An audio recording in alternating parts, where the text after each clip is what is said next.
Parlons à présent de cet atelier de formation organisé à l'endroit du personnel médical œuvrant dans les blocs opératoires. S'étendant sur 3 jours, cet atelier devrait permettre aux anesthésistes, chirurgiens, infirmiers, entre autres, d'améliorer leur méthode de prise en charge des patients. Le compte-rendu des travaux de cet atelier avec Elvire Esther Tali et Prestine Weyman. Quels sont les principes de base du traitement des fractures? C'est à cette grande question que vont tenter de répondre les experts venus de l'étranger, membres de la Fondation AO Alliance, au cours de cette formation.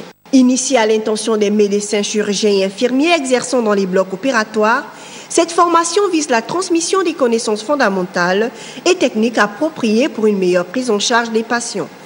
La maîtrise des techniques enseignées dans le but d'éviter ou diminuer les séquelles motrices post-traumatiques est d'un grand atout dans l'amélioration de la prise en charge effective des patients. Je ne saurais terminer mon propos sans remercier l'AO Alliance Foundation pour leur disponibilité et leur volonté à transmettre leur savoir-faire à nos jeunes chirurgiens.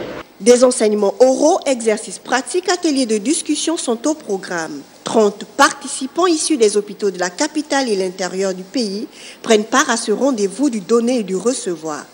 Comment alors réagir face à un os brisé? Il faut essayer de savoir quel type de fracture c'est. Est-ce que c'est une fracture qui va consolider facilement ou est-ce que c'est une fracture qui va nécessiter de la chirurgie ou autre chose pour la réduire et la stabiliser? Soulager la douleur. Immobiliser temporairement, mais avec une attelle, avec n'importe quoi, le membre inférieur. Ensuite de ça, il faut réduire, c'est-à-dire rétablir l'anatomie aussi près que possible. Ensuite de ça, il faut immobiliser ce foyer pour pas qu'il fasse mal, pour qu'il consolide. Et puis ensuite de ça, il faut essayer de tout faire pour qu'il conserve la fonction, c'est-à-dire entraîner les muscles, faire de la kinésithérapie, faire bouger les articulations sus et sous-jacentes. Conscient que la vie c'est le mouvement, s'investir pour réduire les séquelles motrices est plus qu'impérieux.